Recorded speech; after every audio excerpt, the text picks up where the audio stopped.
நாடாளுமன்ற தேர்தலை முன்னிட்டு புதுச்சேரி பிரதேசத்திற்கான தேர்தல் குழுவை அமைத்து காங்கிரஸ் தலைமை உத்தரவிட்டுள்ளது. தேர்தல் குழுவின் தலைவராக புதுச்சேரி காங்கிரஸ் தலைவர் வைத்திலிங்கம் நியமிக்கப்பட்டுள்ளார். புதுச்சேரி முன்னாள் முதல்வர் நாராயணசாமி, புதுச்சேரி காங்கிரசின் மூத்த தலைவர்களான ஏவி சுப்பிரமணியன், கமலக்கண்ணன், அனந்தராமன் உள்ளிட்ட 14 பேர் அத்தேர்தல் குழுவில் இடம்பெற்றுள்ளனர்.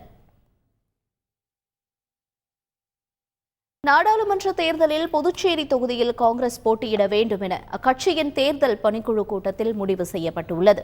புதுச்சேரி காங்கிரசின் தேர்தல் பணிக்குழு கூட்டமானது தமிழ்நாடு புதுச்சேரி மேலிட பொறுப்பாளர் அஜய்குமார் தலைமையில் நடைபெற்றது. இதில் காங்கிரஸ் கட்சியின் வேட்பாளர் தேர்வுக்குழு தலைவர் ஹரிஷ் சௌத்ரி உள்ளிட்டோர் பங்கேற்றனர்.